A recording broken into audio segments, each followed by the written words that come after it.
Before we dive in, I have a small favor to ask. I'm really aiming to shatter that magical milestone of 1,000 subscribers. That number holds a special kind of magic for me. If you could hit that subscribe button, it's just a single click, but for me, it's a massive surge of encouragement to craft my next video. Thank you ever so much in advance. If you dance the waltz, I'll clean the hall. The millionaire laughed, but the cleaning lady shone like a star.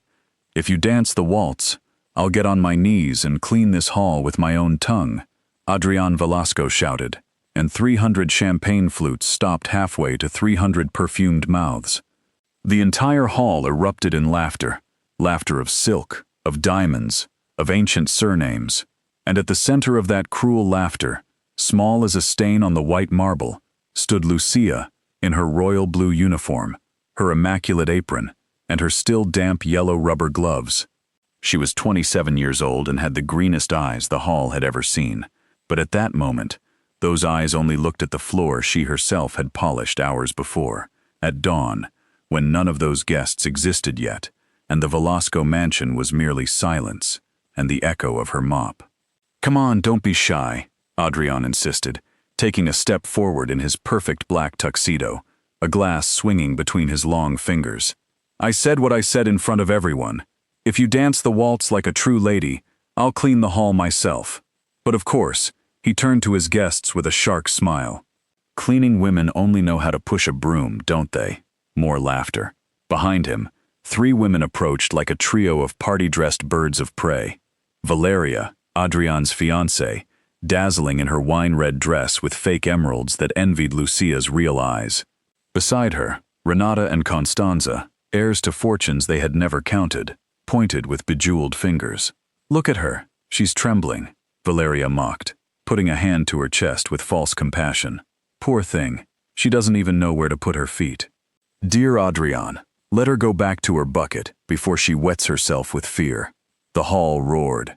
An older woman, swathed in furs despite the heat from the crystal chandeliers, laughed so hard that tears sprang to her eyes. An elderly man with a gold-headed cane struck the floor in approval of the spectacle. The orchestra musicians on their golden stage exchanged uncomfortable glances but dared not lower their instruments. Lucia felt every laugh like a slap. Her ears burned, her lower lip trembled, and no matter how hard she gritted her teeth, a tear escaped and fell onto the marble, disappearing into its own reflection.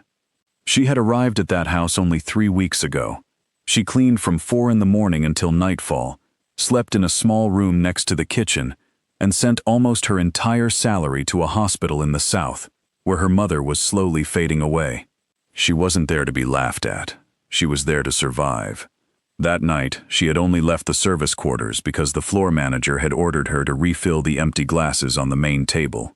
She walked close to the wall, invisible as she should be, when Adrian saw her.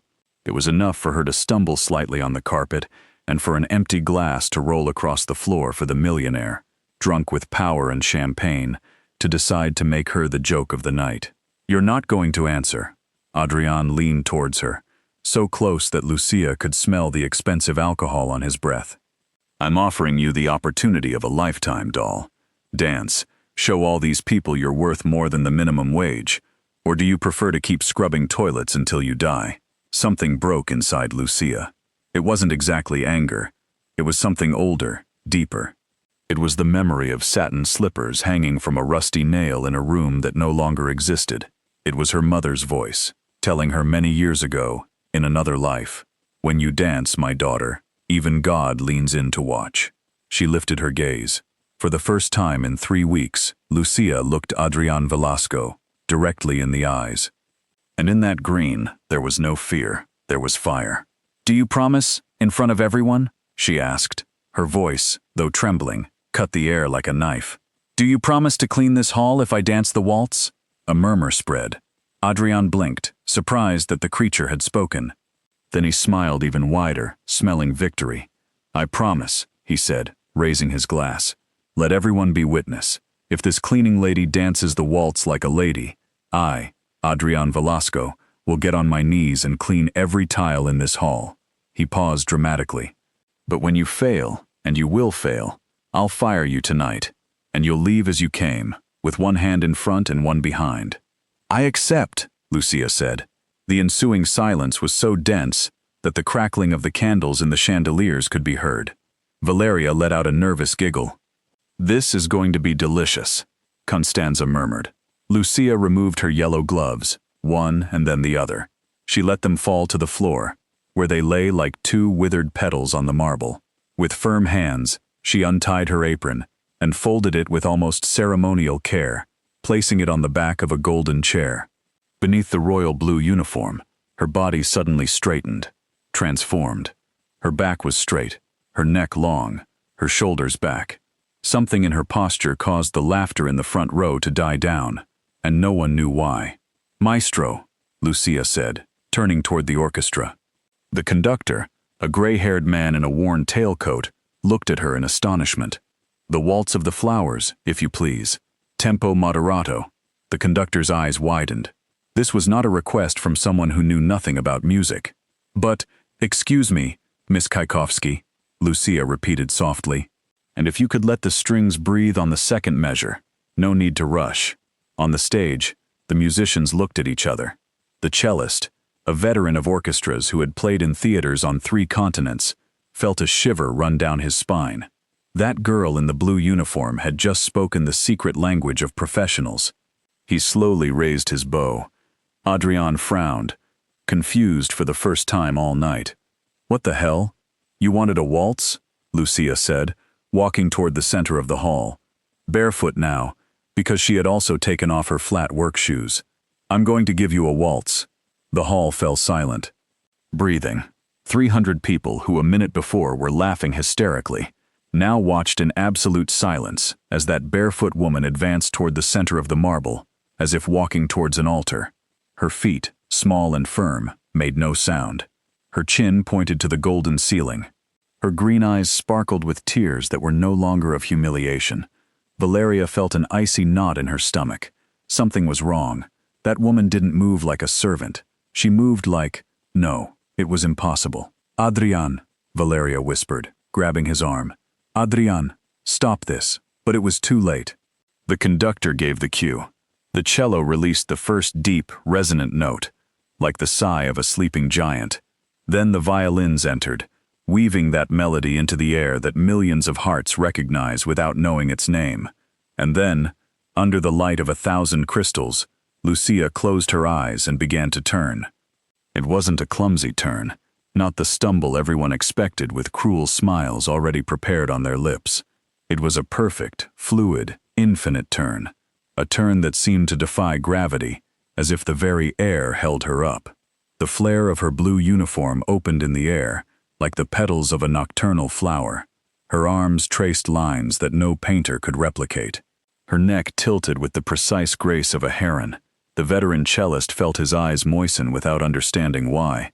In his 40-year career, he had accompanied the greatest ballerinas of the most celebrated theaters in the world, and he recognized that which cannot be taught, that with which one is born. The exact moment when a body stops obeying the music and begins to make the music. That girl in the blue uniform wasn't counting the measures. She was breathing them. Lucia turned again, and this time her arms rose like 2 wings recalling a lost sky. There was in every movement an entire story.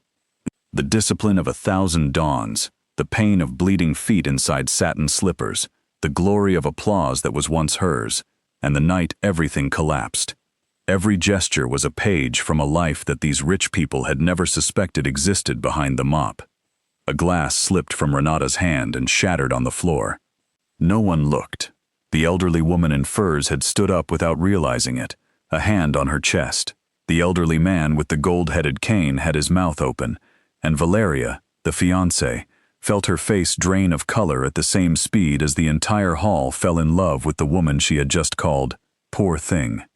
Because everyone, absolutely everyone present in that hall, had their eyes fixed on the barefoot cleaner, who, in the midst of the most humiliating night of her life, had just transformed into something none of them had ever seen in their golden, empty lives. A star.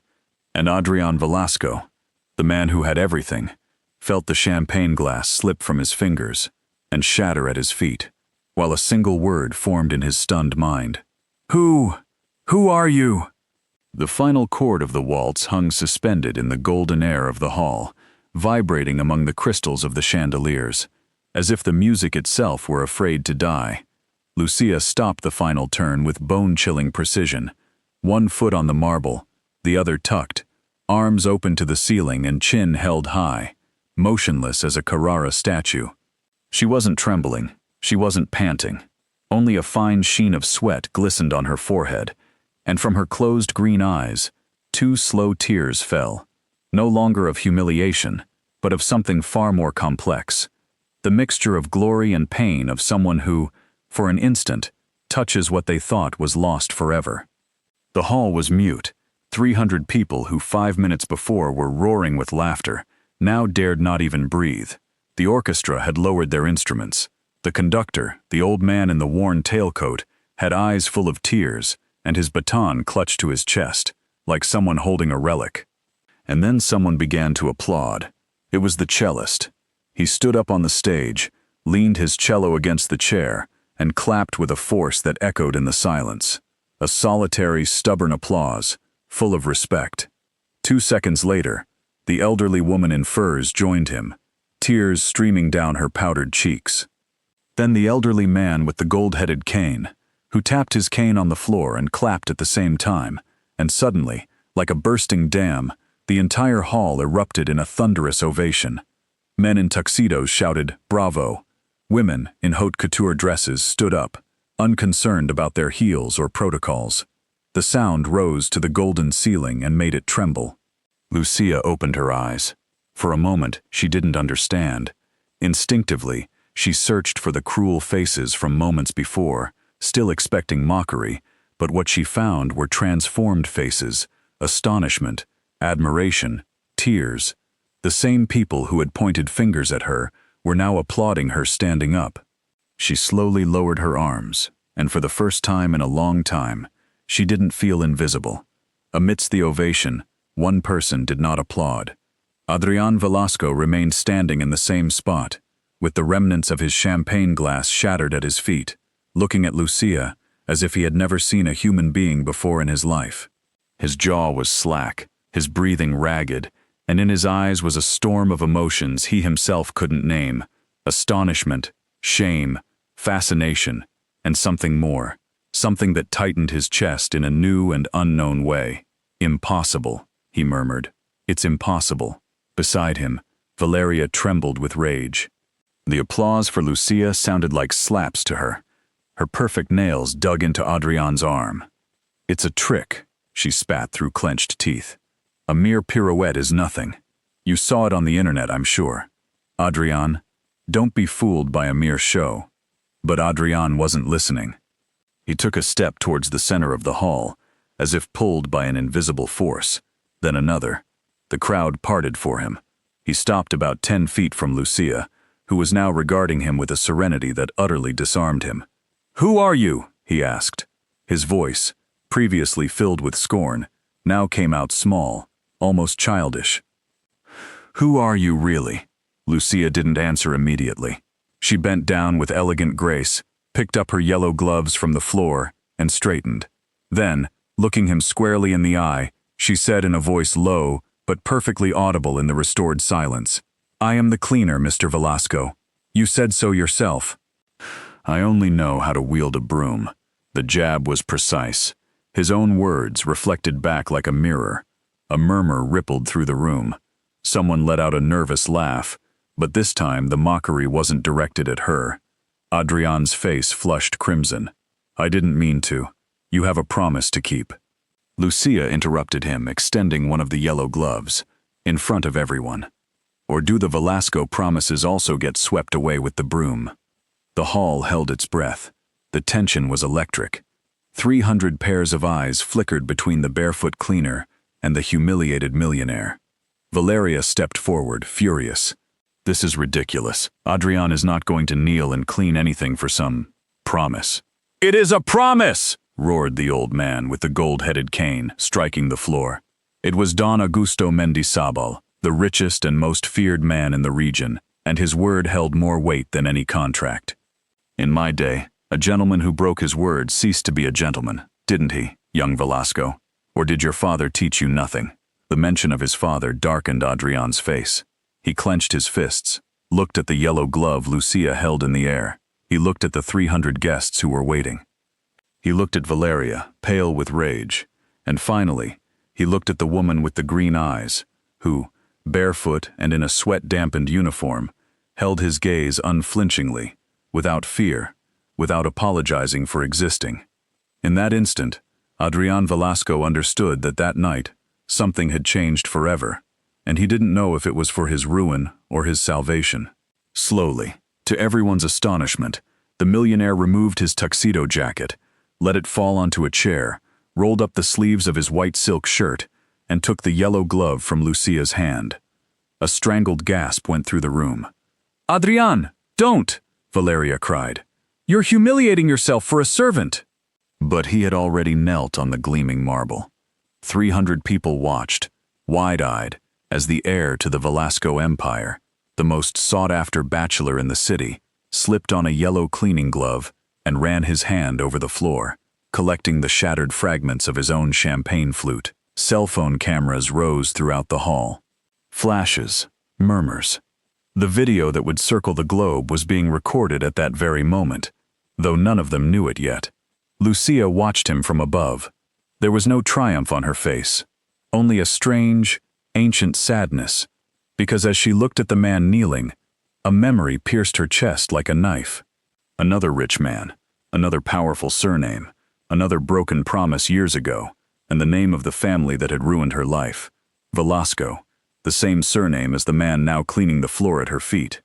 Lucia felt the room spin, not from the dancing, but because she had just understood something that left her breathless.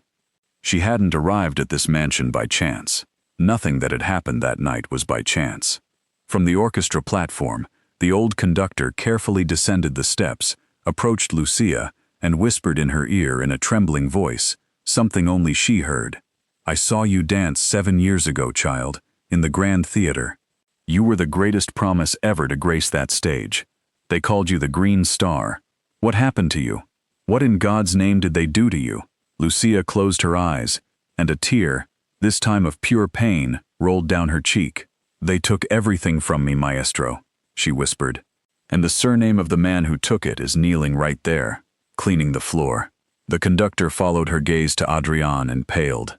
Meanwhile, in a secluded corner of the room, an older woman dressed in black, the longest-serving housekeeper of the Velasco household, watched the scene with a hand over her mouth and eyes full of tears.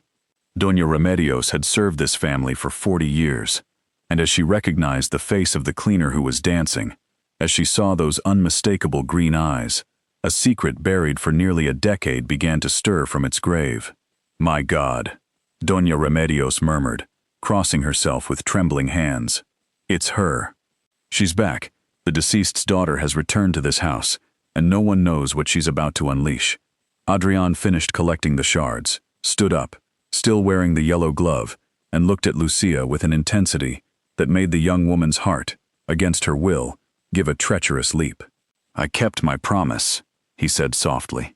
"Now tell me the truth. Who are you, and why do I feel like I already know you?" Lucia opened her mouth to answer, but at that instant, the hall lights flickered once, twice, and then, suddenly, the entire Velasco mansion plunged into complete darkness. In the total blackness, amidst the startled cries of 300 guests, Valeria's voice was heard, cold and sharp, like a knife in the shadows. "Nobody move, and someone find that cleaner before it's too late." When the lights returned, 30 seconds later, Lucia was no longer in the center of the hall. She had used the darkness as she used everything else in her life. Silently, without asking permission, slipping between perfumed bodies towards the service corridor that only she and the employees knew, she ran barefoot through the cold corridors of the rear of the mansion, far from the broken glass and champagne, until she reached the tiny room next to the kitchen, which was her only refuge in the world. She closed the door, leaned against it, and only then, in the dim light of that 10 by 10-foot room, did she allow herself to break down. She slid down the wood until she was sitting on the floor, hugging her knees, and she cried. She cried as she hadn't cried in 7 years, because dancing had been like opening a tomb. Every turn of the waltz had unearthed the woman she was before becoming a shadow. On the nightstand, next to a glass of water and a bottle of painkillers for her back, was a single framed photograph. Lucia took it in her trembling hands and looked at it under the weak light of the bulb. In the photo, a 10-year-old girl in a white tutu smiled on the stage of a grand theater, held in the arms of a beautiful woman with green eyes identical to hers, her mother, her teacher, her everything. "I did it again, Mom," she whispered to the photograph. "I danced, and for a moment, for just one moment, I was who I was again." She closed her eyes, and the memories she had chained in the depths of her soul for years broke their chains. Lucia Almonte wasn't born to clean floors. She was born to fly above them. From the age of 4, her mother, Esperanza Almonte, who had been the principal dancer of the National Ballet before an injury cut short her career, had trained her with fierce discipline and infinite love. While other girls played, Lucia repeated pliés and arabesques until her feet bled. While others slept, she stretched at the bar in the small studio her mother had set up in the living room of their humble home. And the sacrifice bore fruit. At 12, Lucia was accepted with a scholarship to the country's most prestigious academy. At 17, she debuted as a soloist at the Grand Theater, and the press christened her the Green Star for her eyes and her radiance. At 19, she was the brightest promise of her generation. She had contracts to tour Europe. She had the world at her feet. Most importantly, she had a dream: to buy her mother a real house with a garden, far from the poor neighborhood where they had survived on courage alone. And then he appeared. Lucia clutched the photograph to her chest. Even his name hurt to utter. Ricardo Velasco, the patriarch, Adrian's father. She had met him at a charity gala, much like the one that very night. The old magnate, charmed by the young dancer's talent, had offered her what seemed like a dream: to become the main patron of her career. He would pay for her European tour, her training, her international debut. He only asked, he said with a paternal smile, for a small exclusivity contract. Esperanza.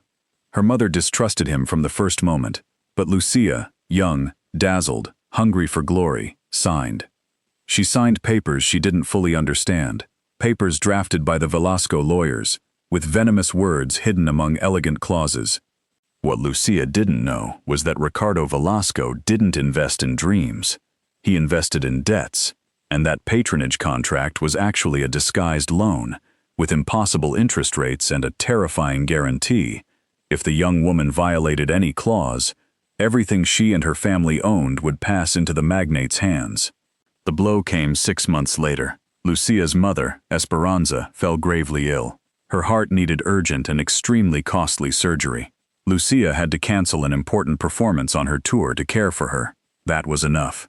Velasco's lawyers descended like vultures. Breach of contract, they said. They executed the clauses. They seized her life savings, their small house, the dance studio, and worst of all, they used their influence to destroy Lucia's reputation in the artistic community. Rumors spread that she was unprofessional, capricious, impossible to hire. The doors of every theater slammed shut, one after another. The Green Star faded. Esperanza survived the surgery, but remained fragile, dependent, forever ill. And Lucia, at 20 years old, with the body of an elite dancer, and her soul shattered into 1,000 pieces, had to hang her satin slippers on a rusty nail and pick up a mop for the first time in her life. For 7 years, she cleaned houses, offices, hotels, anything that allowed her to pay for her mother's medicine. She learned to be invisible, to lower her head, to swallow her pride. She learned to disappear among the furniture of people who would never remember her face. The hands that once caressed the air of the stage now cracked from chlorine and cold water. The feet that had flown over polished boards now swelled inside cheap shoes at the end of 14-hour days.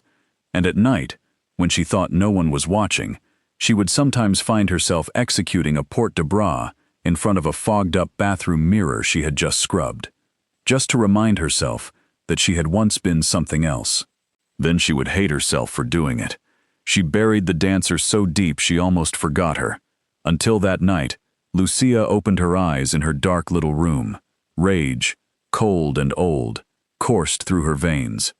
Because there was a part of the story that not even the old orchestra conductor knew, a part she had discovered just a month ago, while organizing her mother's papers when she was readmitted to the hospital.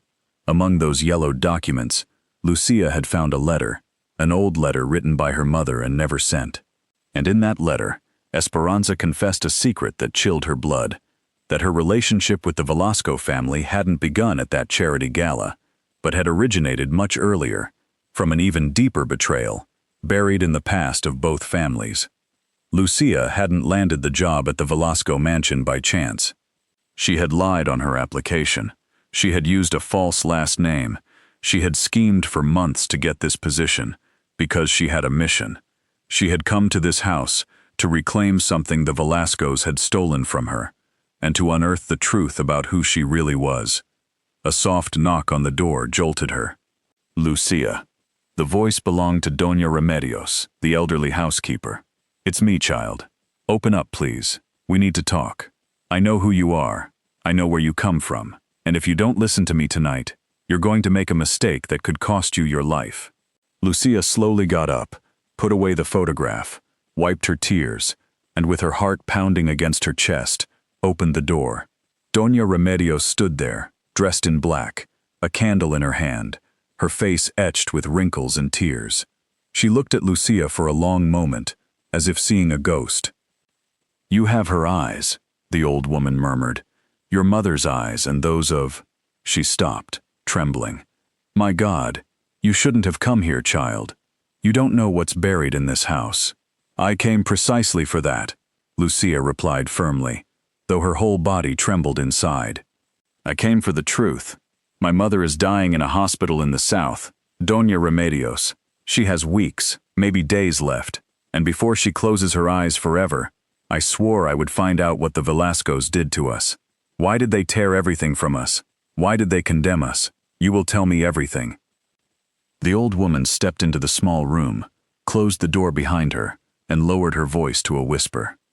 Her wrinkled hands trembled so much that the candle flame danced on the walls, casting shadows that seemed to come alive.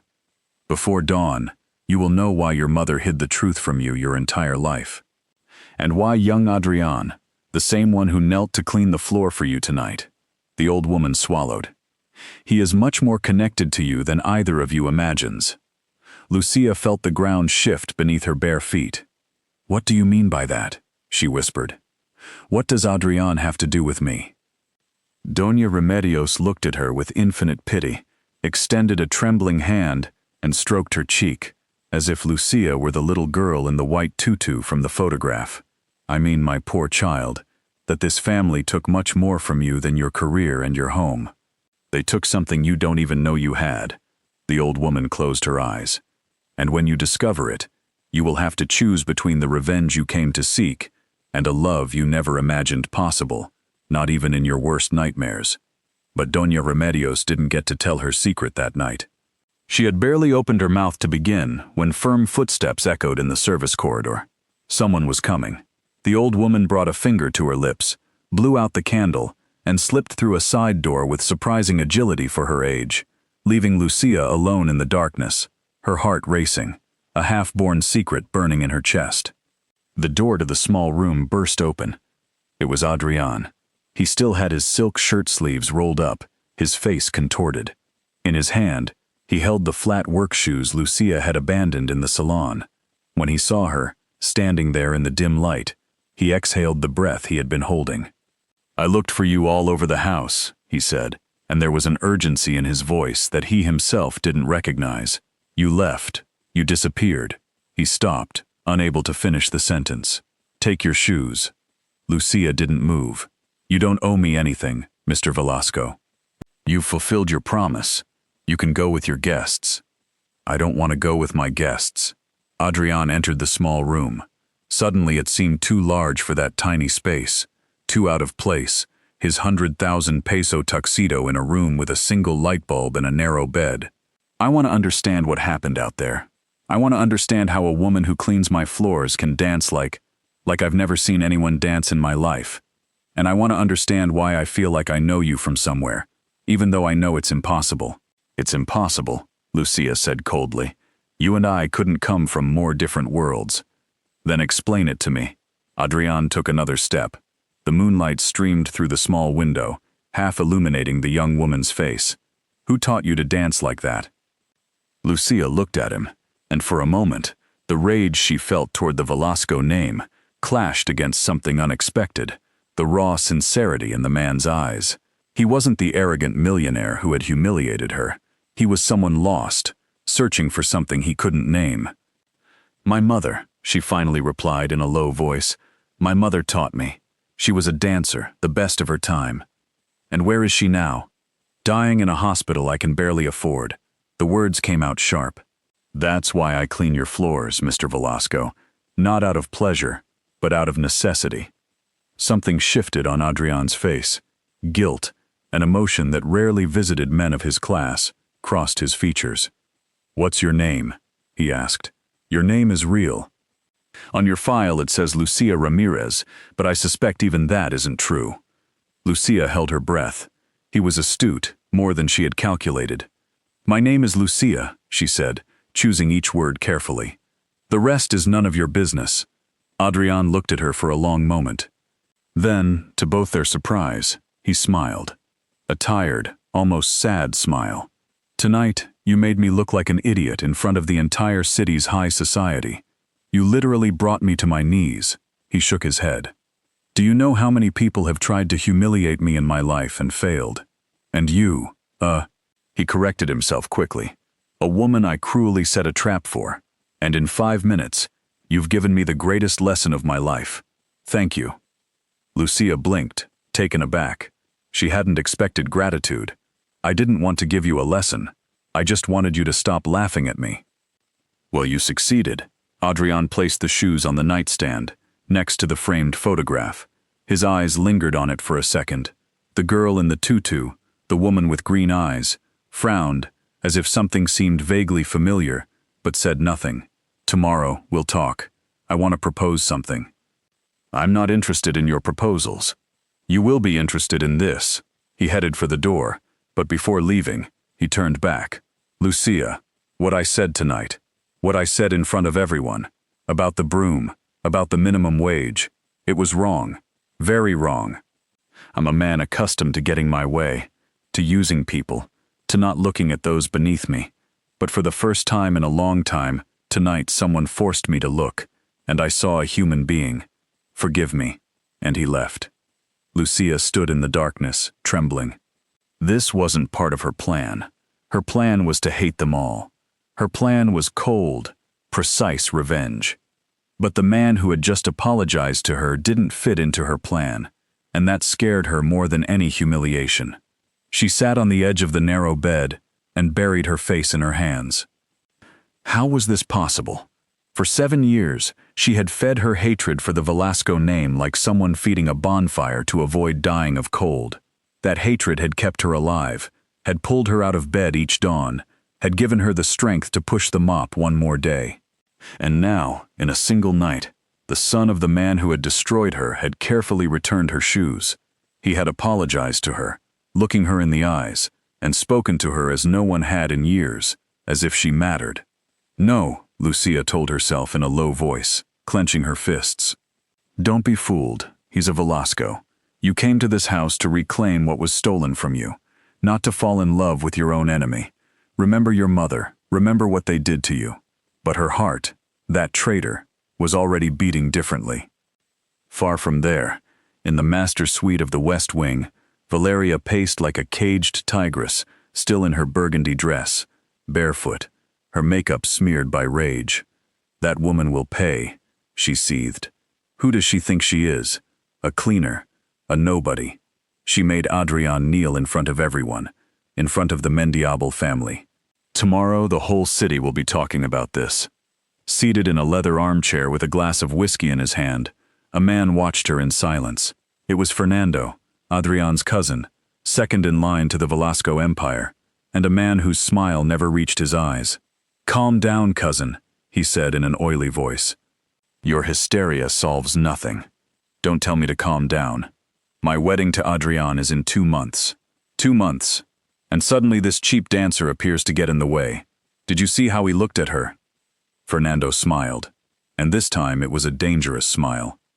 Yes, I saw how he looked at her. He took a sip of whiskey. And that's why, my dear, this cleaner might be exactly what we need. Valeria stopped. What are you talking about?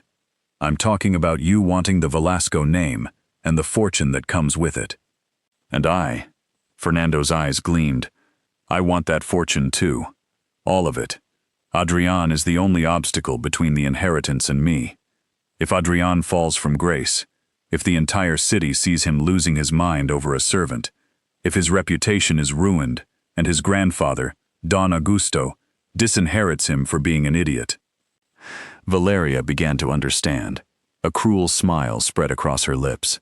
Then the cleaner isn't our problem, she murmured. She's our weapon. Precisely. Fernando stood up and walked to the window, gazing at the illuminated gardens of the mansion. But there's something else, cousin, something only I know. I was reviewing my Uncle Ricardo's old files, may he rest in peace, and I found something about that woman, about who she really is, about why she came to this house. Valeria moved closer, intrigued. What did you find?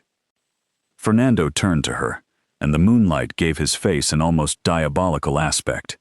I found that your rival's real last name isn't Ramirez. She paused, savoring it. It's Almonte. And that name, dear Valeria, is buried in the Velasco family's darkest secret. A secret that, if it comes to light, will destroy everything. The fortune, the name, even the wedding. What secret? Valeria was breathless. Fernando smiled and drained his whiskey. One that has to do with a baby, with a stolen inheritance, and with a lie that old Ricardo Velasco took to his grave. He placed the empty glass on the table with a thud. That cleaner didn't come to clean floors, Valeria. She came to claim what is hers, but she doesn't know it yet, and we are going to use that secret before she discovers it. Outside, hidden behind the half-open door of the suite, a shadow listened with her heart in her throat. It was Doña Remedios, and from the horrified expression on her wrinkled face, she knew her time was running out. And she had to tell Lucia the truth that very night, no matter the cost, before Fernando turned the secret into a weapon, before the innocent dancer fell into a trap from which she couldn't escape. The old woman crossed herself and hurried away down the corridor, whispering a prayer. May God have mercy on us all, she murmured, because when this truth explodes, nothing in this house will ever be the same. It was 3 a.m. when Doña Remedios returned to the small room near the kitchen. This time she didn't knock. She entered without announcing herself, locked the door, and sat opposite Lucia in the room's only chair. She carried with her a rusty tin box, the kind that used to hold biscuits, tied with a string. Her hands trembled so much that it took her 3 attempts to untie the knot. Listen to me carefully, child, the old woman said in a hoarse voice, because I'm only going to tell this once, and then you'll have to decide whether to stay and fight or to flee tonight to save your life. There are people in this house who already know who you are, and they will show no mercy. Lucia sat up very straight on the edge of the bed. Tell me everything, from the beginning. Doña Remedios took a deep breath. The candle flame cast flickering shadows on the bare walls. Your mother, Esperanza Almonte, didn't join the Velasco family as a hired dancer at a gala. That was much later. The truth begins 28 years ago. The old woman opened the tin box and took out a yellowed photograph. Your mother worked in this house, just like you, as a domestic employee. She was 18 years old, and the most beautiful creature to ever grace these floors. Lucia took the photograph with trembling fingers. It was her mother, incredibly young, in a service uniform almost identical to the one she herself was wearing. The resemblance was chilling. I don't understand, Lucia murmured. My mother never told me there are many things your mother never told you to protect you. Doña Remedios lowered her voice. Listen. Back then, the master was old Don Ricardo Velasco, a cruel, powerful man who took what he wanted, and he wanted your mother. Lucia's heart stopped. What? What is she saying? Your mother became pregnant by Don Ricardo. The old woman closed her eyes. When he found out, he flew into a rage. He was married. He had a newborn legitimate son. He had a name to protect. A pregnant employee was a scandal that could cost him everything. So he did what men like him do. He threw her out on the street with nothing. He paid her a pittance to disappear and warned her that if she ever spoke, he would destroy her. Lucia felt like she couldn't breathe. Then, that baby, you were born, child. Doña Remedios looked at her, her eyes full of tears. You are Ricardo Velasco's daughter.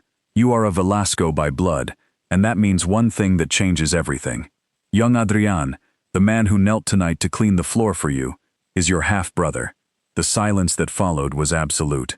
Lucia brought a hand to her mouth. The whole world tilted. No, she whispered. No, it's not possible. That can't be. Him. Wait, the old woman said quickly, raising a hand. Wait, child, because that is the lie. That is the lie Don Ricardo left written to bury everything. But it's not the truth. I was there. I know what really happened. Lucia looked at her, her eyes wide, breathless. What do you mean? Doña Remedios took a second paper from the box, an old document folded in 4 with a faded hospital seal. Your mother never became pregnant by Don Ricardo. That's what he made everyone believe to cover up something much worse. The truth is this. Don Ricardo's legitimate wife, Doña Carmen, gave birth to 2 babies that night in the family's private clinic, twins, a boy and a girl. But Doña Carmen died in childbirth, and Don Ricardo, that monster, decided he only wanted the son, the heir. The girl was an inconvenience, a reminder of his dead wife, so he paid to make her disappear. Lucia couldn't breathe. You're saying that your mother, Esperanza, was the nurse who cared for Doña Carmen that night. The old woman spoke rapidly now, as if shedding a decades-old burden. When Don Ricardo ordered the newborn girl to be gotten rid of, your mother wouldn't allow it. She saved you, stole you from that man's hands, and fled with you in the middle of the night. She raised you as her own daughter, gave you her surname, Almonte, taught you to dance so you could have a beautiful life far from this family. Tears streamed down her cheeks. Esperanza isn't your blood mother, Lucia. She's something much greater. She's the woman who risked everything to save you from death. Lucia trembled from head to toe. Tears fell from her eyes uncontrollably. Then I am. You are the legitimate daughter of Don Ricardo Velasco and Doña Carmen, Adrian's twin. Doña Remedios took Lucia's hands in hers. You were born 3 minutes before him, which means, by law, you are the firstborn, the rightful heir to the entire Velasco empire, the fortune, the properties, the businesses, everything. By right, child, this house is yours. The room spun. Lucia clung to the edge of the bed to keep from falling. But then, Adrian is my real brother, your twin brother. Yes, the old woman nodded sadly. That's why when you saw him tonight, you felt something. And that's why he felt he knew you. Blood calls to blood, child. Even if the mind doesn't understand. Lucia wept silently, an impossible mix of pain, relief, and vertigo. Her entire life had been a well-intentioned lie. Her mother, the woman who raised her, had actually been her savior, and the hatred she had harbored for 7 years towards the Velascos, it turned out the Velascos were her own blood. She thought of Esperanza, bedridden in that southern hospital, her heart failing. She thought of all the nights she had seen her pray silently before the photograph in the white tutu, of the times her mother would look at her with such deep tenderness that it seemed to hurt, in the words she had repeated so many times, and that she had never fully understood. You were not born to clean floors, my daughter. You were born for the whole world to look at you. Never forget it, no matter what happens. Now everything made sense. Her mother hadn't spoken to her like a proud mother. She had spoken like someone who knew a secret too great to utter. Does my mother, Esperanza, know you were going to tell me this? Lucia asked, tears in her voice. She planned it all, child, Doña Remedios replied sweetly. When she knew she was ill, she wrote to me, told me you were as stubborn as she was, that sooner or later you would come looking for the truth in this house. And she made me swear on my soul that when that day came, I wouldn't leave you alone. Your mother has been protecting you even from her deathbed. Lucia covered her face and cried harder. 27 years of unanswered questions crumbled at once. There's more. Doña Remedios said, and her voice hardened. Young Fernando, Adrian's cousin, discovered part of this story recently, while going through Don Ricardo's archives. He knows your real surname, knows there's a secret about a stolen inheritance, but he still doesn't know you are the lost twin. He thinks you're just an illegitimate daughter who came to claim money, and together with Valeria, he plans to use you to destroy Adrian and keep the entire fortune. Why are you telling me all this now? Lucia whispered. Why, after so many years? Doña Remedios took the last object from the box, a time-yellowed, sealed envelope. Because your mother, Esperanza, made me swear that if you ever returned to this house, I would give you this. She placed the envelope in her hands. It's proof. The original birth certificate signed by the doctor your mother bribed that night. The certificate that proves you are the legitimate daughter of Carmen Velasco. With this child, you can reclaim everything that was stolen from you, or you can burn it and flee forever. The decision is yours. Lucia looked at the envelope in her trembling hands. Inside lay her true name, her true story, the power to bring down an empire. And then, just as she was opening the envelope, came the unmistakable sound of footsteps in the hallway. Slow, deliberate steps, approaching with the calm of someone who knows their prey has no escape. A shadow stopped in front of the small room's door. The light that seeped from underneath was interrupted. Someone was standing there, motionless, on the other side of the thin wood. And then the doorknob began to turn slowly, with a creak that to Lucia sounded like the most terrifying sound in the world. Doña Remedios paled until she blended with the whitewash on the walls. Hide it, she whispered urgently, blowing out the candle and plunging the room into darkness. Hide the envelope, child. If they find it, you're dead. No matter what. Don't say your real surname. Not tonight, not in front of whoever is behind that door. Lucia clutched the envelope to her chest, slid it under the mattress with trembling hands, and held her breath as the door slowly opened in the darkness. The door opened fully. On the threshold, silhouetted against the hallway light, appeared a figure. It was Adrian. Lucia let out a breath of air, dizzy with relief. Doña Remedios put a hand to her chest. For heaven's sake, young Adrian, the old woman scolded, relighting the candle with trembling fingers. You nearly scared me to death. What are you doing here at this hour? I couldn't sleep. Adrian looked at the two women, sensing the tension in the air, the open tin box on the bed, Lucia's red-rimmed eyes. What's going on here? What were you talking about? Nothing that concerns you, Doña Remedios said, closing the box in a hurry. But Adrian wasn't foolish. He entered the room and fixed his eyes on Lucia. You've been crying all night.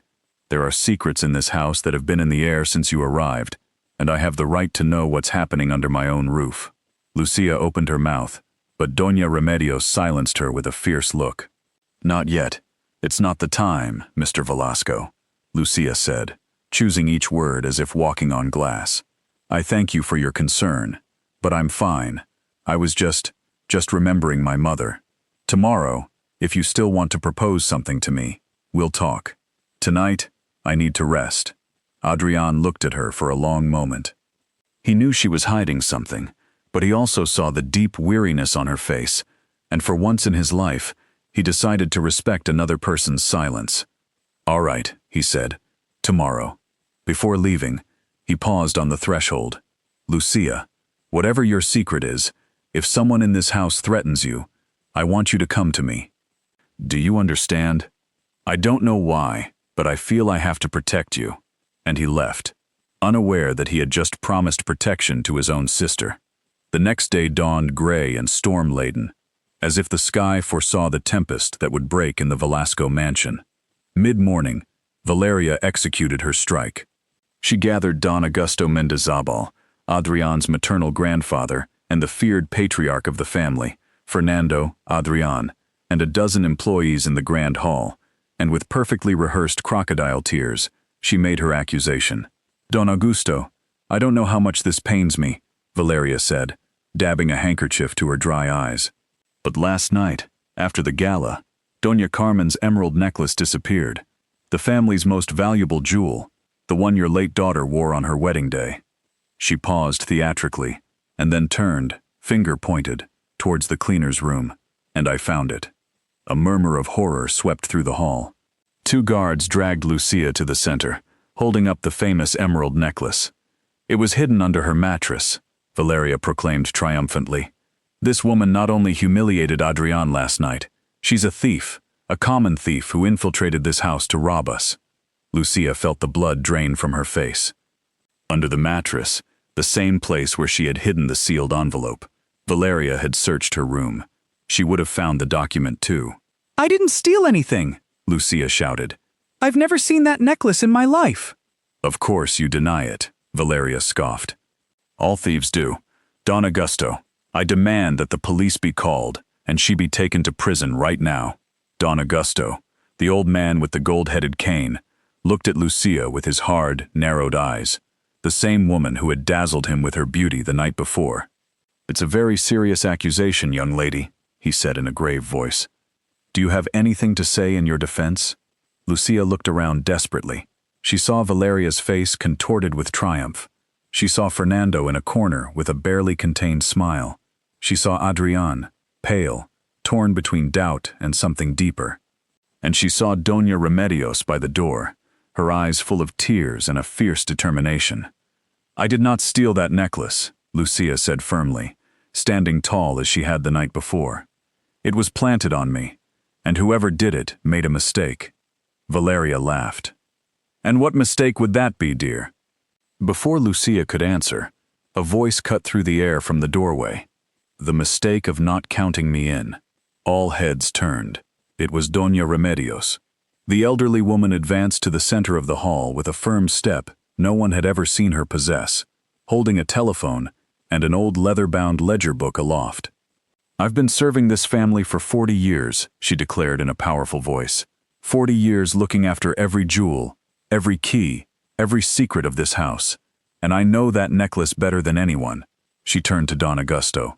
Sir, Doña Carmen's emerald necklace has been locked away in the study safe for 3 years. I myself put it there. Only 2 people have the combination to that safe. You and Miss Valeria, who obtained it last month through deception. Valeria turned ashen. That's a lie. A lie. Doña Remedios raised the telephone. The security cameras in the study hallway record 24 hours a day, and last night, at 4 in the morning, while everyone slept, they recorded someone opening the safe and taking the necklace. She offered the phone to Don Augusto. See for yourself, sir. See who the real thief is. Don Augusto took the phone. The entire salon held its breath as the old man squinted at the screen. In the grainy, unmistakable video, a figure in a silk nightgown with her hair down approached the study safe, nervously entered the combination, took out the necklace case, and tucked it under her arm before looking back, directly at the camera, unaware of its existence. Her face was perfectly illuminated by the desk lamp. It was Valeria. Don Augusto's face hardened like granite. Slowly, he raised his gaze and fixed it on her. It's you, he said in an icy voice. In the video, it's you taking the necklace from my safe in the dead of night, with your own face, in your own nightgown. The salon erupted in murmurs. Valeria recoiled, white as a sheet. No, it's been tampered with. Fernando, say something. Tell them it's a lie. But Fernando, true to his rat-like nature, was already backing towards the door, distancing himself from his accomplice. I have nothing to do with this, he said coldly. If Valeria stole the necklace to frame the employee, that's her problem, not mine. Coward, Valeria shrieked. It was your idea. You planned it all. You told me to keep quiet. Don Augusto's voice boomed like thunder. The old man stood up, leaning on his gold-tipped cane, and his gaze swept over Valeria and Fernando with glacial contempt. I've been in this world for 80 years, and I know snakes when I see them. You two tried to destroy an innocent and tarnish my dead granddaughter's name by using her necklace. He struck the floor with his cane. Valeria, your engagement to Adrian is broken as of this instant, and you both, you and Fernando, are out of this house before noon. If I ever see you near my family again, I'll have you thrown in jail. Is that clear? Valeria collapsed into sobs of rage. Fernando clenched his jaw, shot Lucia a look of pure hatred, and stormed out of the salon. Amidst the chaos, Adrian walked towards Lucia. The humiliation had completely reversed. The accused was now the innocent, and the powerful had been unmasked before everyone. The employees who had seen her humiliated the night before now looked at her with silent respect. Even Don Augusto, the feared patriarch, inclined his head slightly towards her, in a gesture that, coming from him, was worth more than 1,000 apologies. "I owe you another apology," Adrian said softly, looking at her with a new intensity. "I doubted you for a second. When I saw the necklace in the guard's hands, I doubted. I hated myself for it, but I doubted. It won't happen again. I will never again allow anyone to hurt you under this roof. You have my word, and you've seen that in this family. A word is kept, even if it costs one their knees." Lucia looked at him and felt her heart split in two, because standing before her was her twin brother, who didn't know it, asking for forgiveness with his soul, while in the pocket of her apron, hidden like a ticking bomb, lay the sealed envelope she had managed to rescue before Valeria searched the mattress. The truth remained safe, for now. Doña Remedios approached Lucia and whispered in her ear, "This is just beginning, child. Fernando won't give up, and now that Valeria has fallen, he'll go after the inheritance with everything. You have to decide. Are you going to use that envelope and claim what's yours, or are you going to let this family continue living in lies?" Lucia clutched the envelope inside her apron, looked at Adrian, who watched her with a tenderness she didn't understand, but that reached her soul, and knew that the most difficult decision of her life was about to be made. The video from the ballroom went viral before noon. Someone from the gala had recorded it and uploaded it to social media that very night. By the time Valeria and Fernando were being humiliated out of the mansion, the clip of the barefoot cleaner dancing like a goddess while the millionaire knelt to clean the floor already had millions of views. The entire city was talking about it. The newspapers picked it up, and the Velasco mansion's phone wouldn't stop ringing. Among all those calls, one changed Lucia's destiny. "Good afternoon," said a warm, cultured voice on the other end of the line when Doña Remedios passed the phone to Lucia.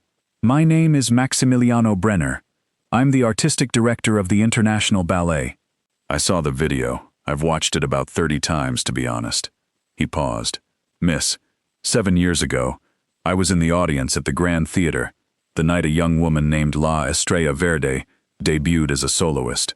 I never forgot that dance, and I never understood why she disappeared from the world until today." Lucia clutched the phone, breathless. You recognized me. I'd recognize those arms anywhere on this planet." His voice softened. "Lucia, the ballet world did you a terrible injustice 7 years ago. It allowed slander and money to extinguish the purest talent of your generation. I couldn't do anything. I was young then. I had no power. Now I direct the most important company on the continent, and I want to offer you what was stolen from you. Your place on stage, as prima ballerina, starting with a comeback gala in 3 weeks at the same Grand Theater where it all ended." The world stopped. Lucia brought a trembling hand to her mouth. Tears blurred her vision. For 7 years, she had dreamed of that moment without daring to believe it would arrive, and now life was handing it to her, just as everything else was falling apart. "I haven't danced professionally in 7 years," she whispered. "My body, my feet. Your body remembered every step last night in front of 300 people without a single rehearsal," Brenner replied firmly. "Talent like yours doesn't rust, Lucia. It only hides. You'll have the best facilities, the best physiotherapists, 3 weeks of intensive preparation. I only need one answer. Are you willing to become who you were born to be again?" Lucia closed her eyes. She saw her mother in the hospital bed. She saw the slippers hanging from the rusty nail. She saw the girl in the white tutu. "Yes," she said, and the word came out as a sob and a rebirth. "Yes, I accept." When she hung up, Doña Remedios embraced her tightly, weeping with joy. "Your mother would be so proud, child. So proud." That same week, Lucia left the mop behind forever. Maximiliano Brenner kept every promise. A private studio bathed in light. Physiotherapists who restored flexibility to a body punished by 7 years of hard labor. Nutritionists, repertoire teachers. But none of it was easy. The first sessions were torture. Her feet, accustomed to cheap cleaning shoes, bled again inside the point shoes. Her muscles protested. There were nights when Lucia cried from pain and frustration, convinced that the green star had truly died and only the cleaner remained. But then she remembered her mother. She remembered the sealed envelope hidden deep in her suitcase. She remembered Adrian's lonely gaze before the portrait of Doña Carmen. And she returned to the bar, again and again, until day by day her body remembered. The turns returned, the jumps returned, the grace returned, and with it, something Lucia thought was lost forever, the joy of flying. "Are you ready?" Brenner asked her one afternoon, tears in his eyes, after watching her execute the full solo without a single mistake. "I'm not lying, you're more than ready. You're going to make history, Lucia Almonte." That afternoon, Lucia sought out Adrian and found him in the library, standing before the large portrait of his mother, Doña Carmen Velasco, the same woman Lucia now knew she was the daughter of. She paused at the threshold, watching the powerful man gaze at the painting with the sadness of an orphaned child. "She died when I was born," Adrian said without turning, sensing her presence. "I never knew her. I grew up with the idea that I killed her at birth." He let out a bitter laugh. "Do you know what it's like to grow up knowing your existence cost your mother her life?" Lucia felt her heart break, because she knew the truth. She knew Doña Carmen hadn't died because of Adrian, that she had given birth to 2 babies, and that her father, the monster, had banished one.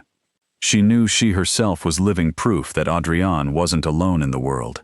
The envelope burned in her pocket.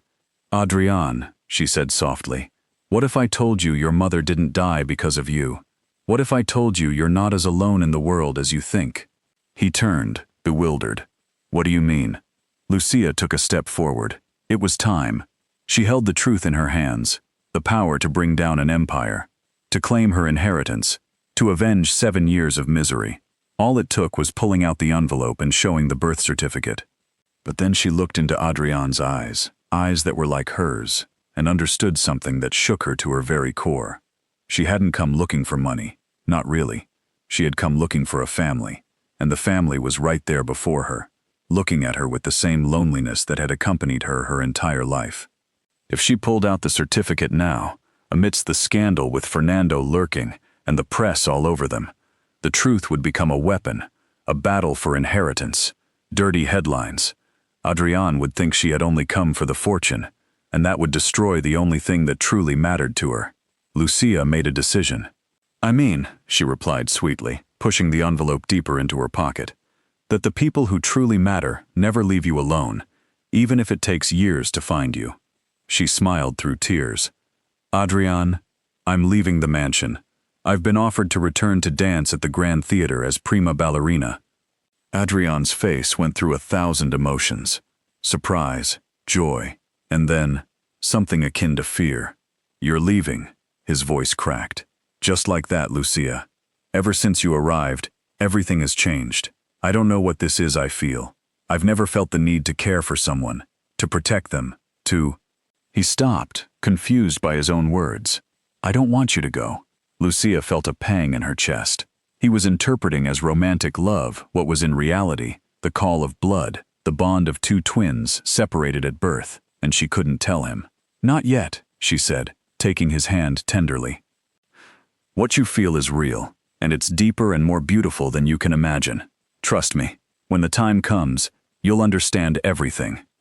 But now, I have to go back to being who I am. I have to dance, Adrian. For me, for my mother, for everything they took from me." Adrian looked at her for a long moment. Then, slowly, he nodded. "Then I'll be in the front row," he said. "The night of your return, no matter what.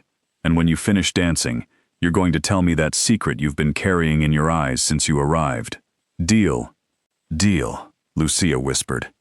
Far from the mansion, in a seedy motel on the outskirts of town, Fernando slammed his fist on the table in a fury.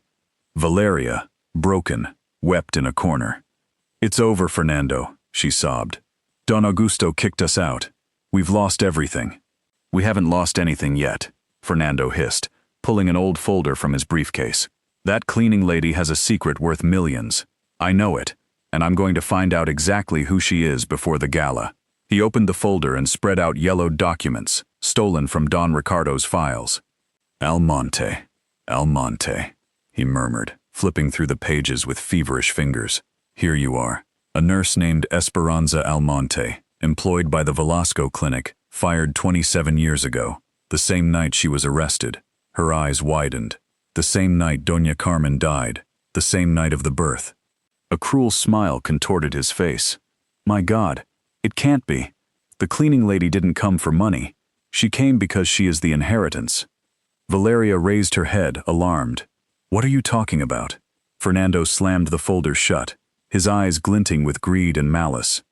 I'm talking about going to that gala and, in front of all of society, in front of the press, in front of Don Augusto, I'm going to destroy that woman by revealing her secret in the worst possible way.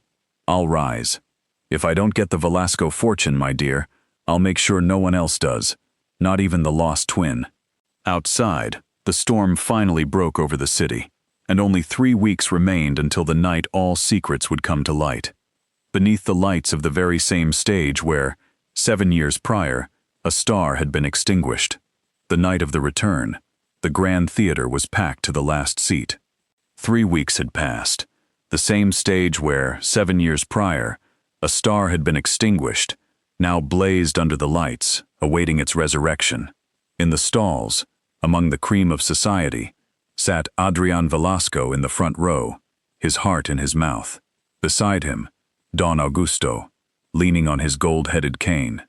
And in a discreet box, Doña Remedios, dressed in her finest black suit, clutched a rosary in her hands. What none of them knew was that, hidden backstage, Fernando was waiting for his moment. In his hand, he held the folder with the stolen documents, and above all, a copy he had managed to obtain of the original certificate, the proof that Lucia was the banished daughter. His plan was simple and cruel: to rush onto the stage mid-performance, snatch the microphone from the master of ceremonies, and reveal the secret in the worst possible way, presenting Lucia as an impostor who had infiltrated the mansion to steal a fortune, destroying her in front of everyone, sinking her in scandal forever. But Fernando hadn't counted on one thing. He hadn't counted on Doña Remedios.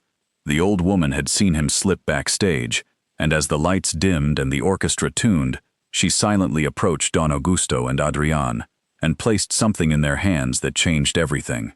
The original certificate, the real one, the one Lucia had entrusted to her that morning with a note.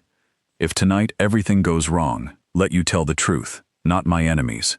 With love, Lucia. Read it, Doña Remedios whispered, before it's too late, before the viper tells it her way. Don Augusto and Adrian opened the envelope in the theater's semi-darkness, and by the trembling light of a phone screen, they read the birth certificate. They saw the names: Carmen Velasco, Ricardo Velasco, 2 twin babies, a banished girl, a nurse who saved her. Adrian gasped, his gaze flying to the stage as the curtain began to rise, his eyes filled with tears, and his heart bursting with a comprehension that changed everything. She's my sister, he murmured. She's my sister, my twin. He covered his mouth with his hand. That's why. That's why. From the first day I felt I had to protect her. It wasn't a man's love. It was blood. It was family. All my life I thought I was alone in the world, and I had a sister. Don Augusto, the old patriarch, had tears streaming down his wrinkled face. My granddaughter, he said, his voice broken. My Carmen's daughter, alive after 27 years. He tightened his grip on his cane. And that miserable Fernando intends to use her as a weapon, doesn't he? Not while I'm breathing. Then the curtain opened, and the Grand Theater held its breath. In the center of the stage, bathed in golden light, stood Lucia. Gone was the blue uniform and yellow gloves. She wore a white tutu that seemed woven from moonlight, and a crown of tiny flowers in her hair.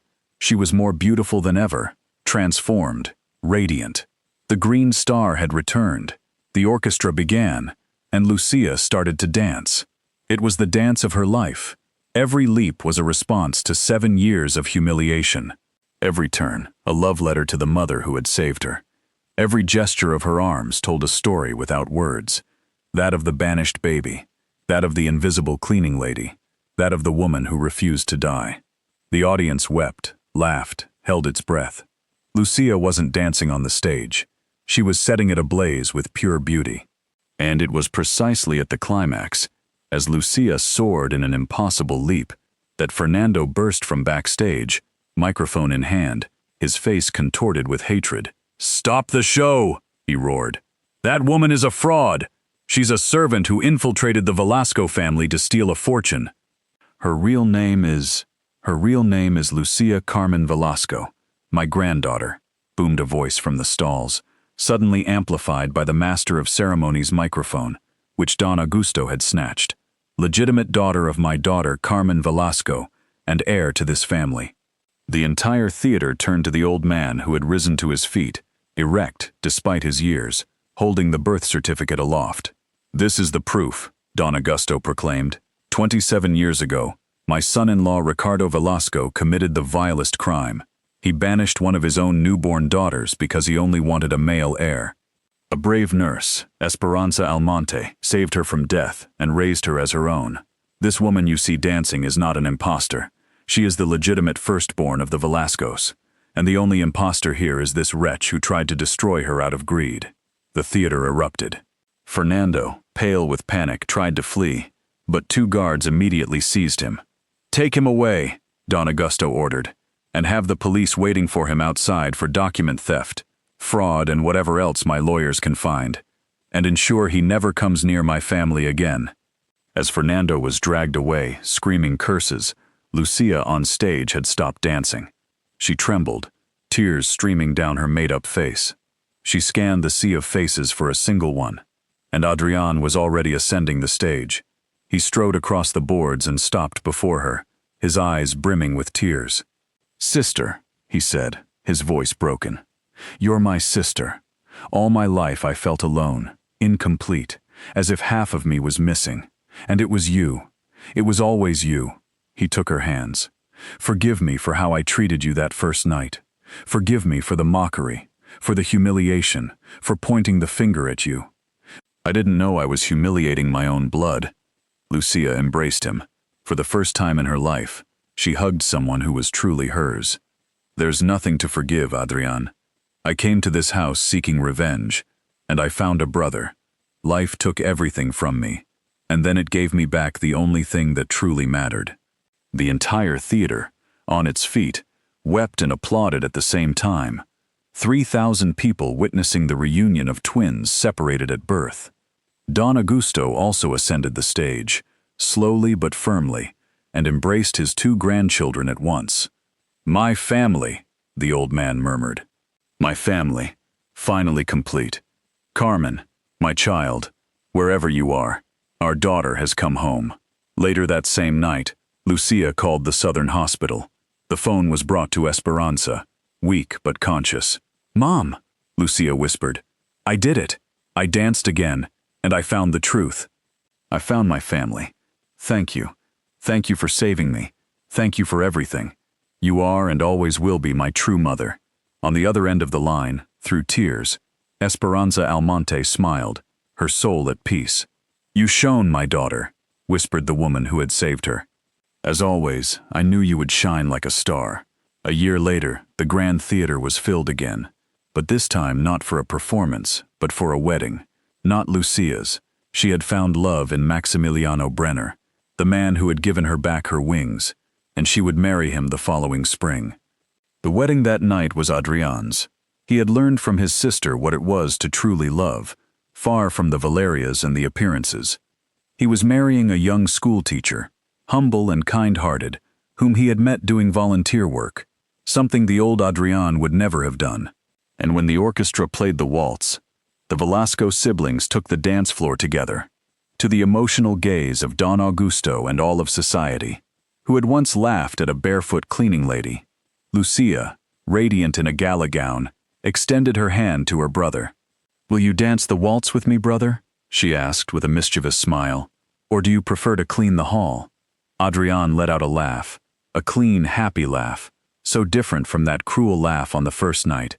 "I would clean 1,000 halls for you," he replied, taking her hand. "But tonight, little sister, I dance." And the 2 twins danced together, twirling under the crystal chandeliers, as the whole world watched them with tears in their eyes. The cleaning lady, who one day had cried in humiliation on the marble floor, had finally shone like the star she had always been. And she had discovered that the greatest treasure was not the fortune that had been stolen from her, nor the revenge she had come to seek. It was the love of a family that, against all odds, against destiny, and against time, had found each other again.